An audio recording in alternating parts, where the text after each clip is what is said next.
Last moment पे यहाँ पे आए। आज प्रेस कॉन्फ्रेंस करने के लिए हमारे साथ जो जुड़े हैं हमारे भारतीय जनता पार्टी के सीनियर लीडर और हमारे एमएलए और चहीते leader of opposition Shri Sunil Sharma ji, और उनके साथ जो हमारे भारतीय जनता पार्टी जम्मू कश्मीर के स्टेट जनरल सेक्रेटरी जो है हमारे अनवर खान साहब है। मैं गुजारिश करना चाहता हूँ leader of opposition Shri Sunil Sharma से वो आज की बात रखें।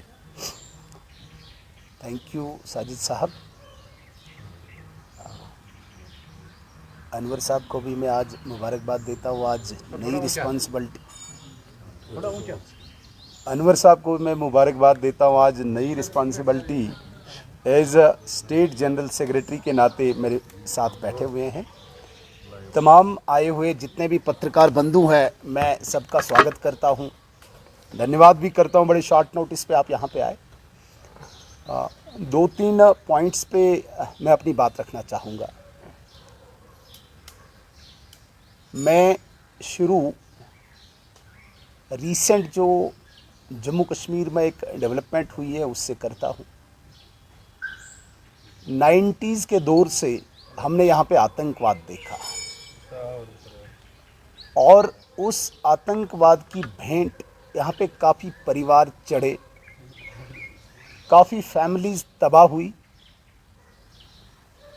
लंबे अरसे तक उन परिवारों की सुध किसी ने नहीं ली जिन परिवारों में कोई कमाने वाला था, और वो आतंकवाद की भेंट चढ़ गया। उनके बच्चों की परवरिश,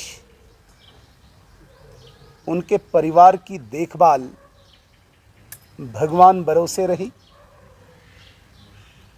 लेकिन लगभग इस 35-36 साल के टर्मोइल में सैकड़ों जो परिवार निराश हो चुके थे, जिन्होंने आशा छोड़ दी थी,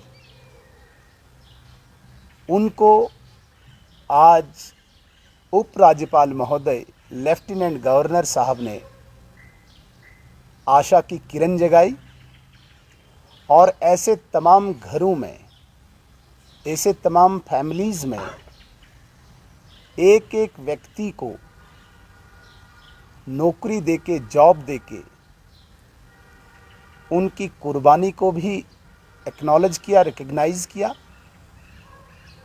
और एक सहारे के नाते भविष्य का जीवन, फ्यूचर की जो उनकी लाइफ है वो सुखद बनाने के लिए एक सफल प्रयास हुआ। मुझे बताने में बड़ी प्रसन्नता हो रही है, बड़ी खुशी हो रही है कि पिछले लगभग 10-15 दिनों में सैकड़ों परिवारों में विक्टिम्स जो थे, टेरर विक्टिम्स जो थे, उन घरों में फास्ट ट्रैक पे प्रशासन द्वारा डॉक्यूमेंटेशन की गई। ऑनरेबल एलजी महोदय की डायरेक्शन पे, और 2 फंक्शंस जो अभी हुए, जिन फंक्शंस में उनके ऑर्डर्स को बांटा गया, मुझे लगता है कि एक खुशी की लहर ऐसे तमाम टेरर विक्टिम्स फैमिलीज़ में दौड़ गई। इसके लिए मैं आपके तमाम जितने भी लोग यहाँ पे बैठे हुए हैं, आपके माध्यम से प्रशासन और लेफ्टिनेंट गवर्नर साहब को मुबारकबाद देना चाहूँगा, धन्यवाद करना चाहूँगा। और जितने भी अभी लोग लाइन में हैं, वेटिंग में हैं, पाइपलाइन में हैं, उनको जल्दी से जल्दी ये जॉब, ये एम्प्लॉयमेंट मिले, इसके लिए प्रार्थना भी करता हूँ। हालांकि लेफ्टिनेंट गवर्नर साहब ने फाइनल कर दिया है, एक टाइमलाइन फिक्स कर दी है कि शायद 1 महीने के अंदर अंदर तमाम ऐसे लोगों को जॉब मिले। तो ये बहुत बड़ी बात है, इसे हम, मुझे लगता है कि लाइटली न लें। ये बहुत बड़ी बात है जम्मू कश्मीर के लोगों के लिए।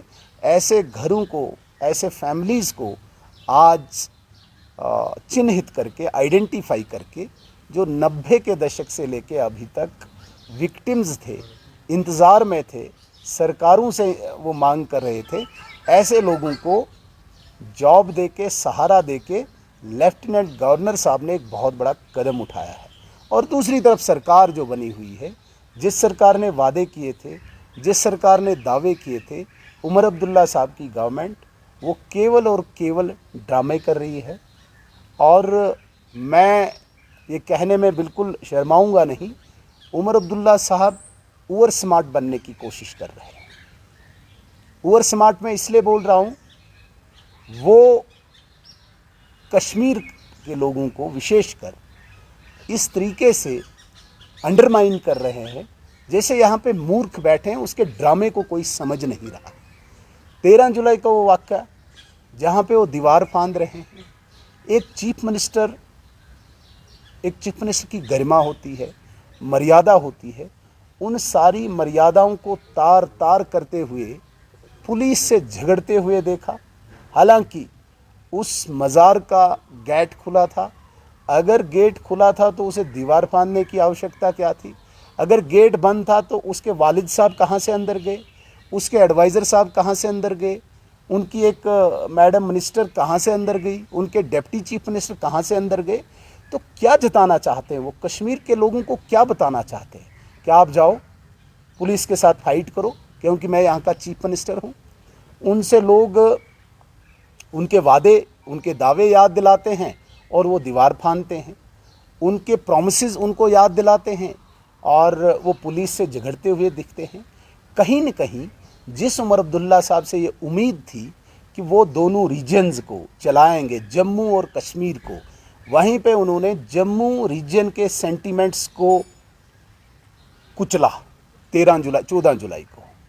क्योंकि 13 जुलाई महाराजा के प्रति जो श्रद्धा है, जो विश्वास है, उसी महाराजा के विरोधियों के लिए उमर अब्दुल्ला साहब ने अपने आप को साबित कर दिया कि वो एक पर्टिकुलर रीजन के चीफ मिनिस्टर हैं। वो केवल और केवल कश्मीर के ही चीफ मिनिस्टर अपने आप को प्रोजेक्ट कर रहे हैं। जम्मू रीजन के सेंटीमेंट्स को उन्होंने तार तार किया। जम्मू रीजन के सेंटीमेंट्स को उन्होंने कुचला। डोगरा समाज के उन इमोशंस को, डोगरा समाज के उस भावना को, जिस डोगरा समाज की एक बहुत बड़ी श्रद्धा महाराजा हरि सिंह जी के प्रति है, उसको उमर अब्दुल्ला साहब ने कुचला। ये बहुत ही निंदनीय है। जितनी भी इसकी मजम्मत की जाए वो कम है।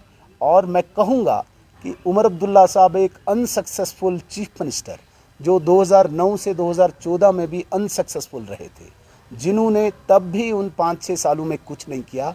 तब भी उन्होंने अनएम्प्लॉयमेंट के नाम पे, शेख मोहम्मद अब्दुल्ला साहब के नाम पे कोई स्कीम निकाली थी।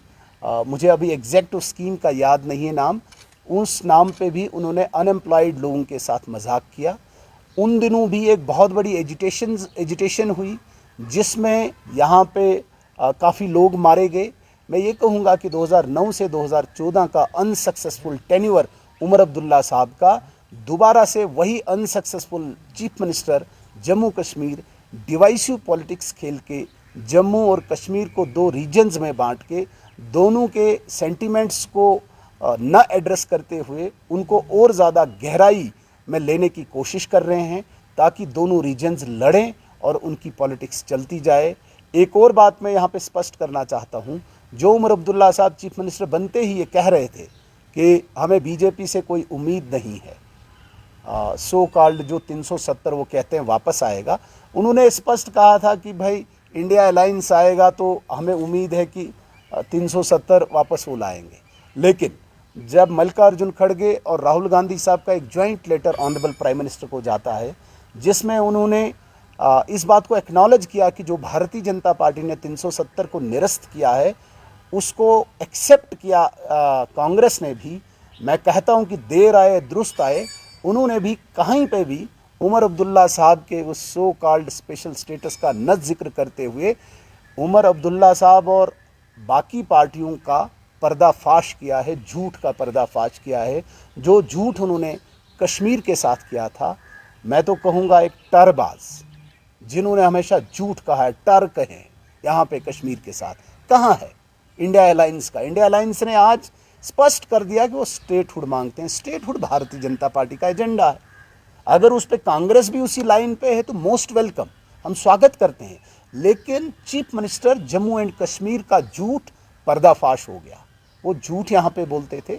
कांग्रेस ने उस वक्त भी अपने आप को दूरी कर दी थी जब इन्होंने एक गोलमोल रेजोल्यूशन लाने की कोशिश की थी जम्मू कश्मीर असेंबली में। तो कहीं न कहीं इस सारी प्रकरण को देखते हुए मैं सीरीज वाइज कहूँगा, जिन टेरर विक्टिम फैमिलीज़ को आज तक इन सरकारों ने नहीं पूछा, आज नरेंद्र मोदी जी के निर्देश के बाद जम्मू कश्मीर प्रशासन और उपराज्यपाल ने आज उनके घरों में एक सहारा दिया, जो प्रशंसनीय है। जितनी इस पे तारीफ़ की जाए वो कम है उपराज्यपाल की, लेफ्टिनेंट गवर्नर की, और इस पे जितनी निंदा की जाए यहाँ पे गवर्नमेंट की वो कम है। दूसरे स्टेप में जो डिवाइसिव पॉलिटिक्स, रीजनलिज्म की बात की है उमर अब्दुल्ला साहब ने, 14 जुलाई को एक ड्रामा करके गेट खुला होने के बावजूद कश्मीर के गरीब यूथ को भड़काने की कोशिश की है, एक प्रोवोक करने की कोशिश की है, क्योंकि इनको तो माफ़ है, इन फैमिलीज़ को, अब्दुल्ला एंड मुफ्ती फैमिलीज़ को माफ़ है, वो कुछ भी कर सकते हैं, सड़क पे वो धक्के मार सकते हैं, पुलिस के साथ गुतमगुती कर सकते हैं। लेकिन वही प्रोवोक हो के अगर एक आम गरीब का बच्चा सड़क पे आता है तो उसे खून से वो खेलना पड़ता है, क्योंकि ये प्रोवोक करके एक जिसे कहते हैं सेपरेटिज्म की पॉलिटिक्स में कश्मीर को धकेलना चाहते हैं। उस डिवाइसिव पॉलिटिक्स से उमर अब्दुल्ला साहब बाज आए, चीफ मिनिस्टर साहब बाज आए, और एक रीजनलिज्म, एक रीजन के सेंटिमेंट्स को, भावनाओं को जिस तरीके से कुचला है, डोगरा समाज की भावनाओं को जिस तरीके से कुचला है, और उन राजद्रोहियों को, उन दंगाइयों को, उन ट्रेटर्स को ग्लोरीफाई किया है जिन्होंने महाराजा के विरुद्ध विद्रोह किया था। ये एक बहुत बड़ी शेम है इस सरकार के ऊपर। तीसरी सबसे बड़ी झूठ जो उमर अब्दुल्ला गवर्नमेंट की है, जिन्होंने कहा था कि बीजेपी से हमें कोई उम्मीद नहीं है, कांग्रेस ने स्पष्ट कर दिया है कि वो भी भारतीय जनता पार्टी के 370 एब्रोगेशन को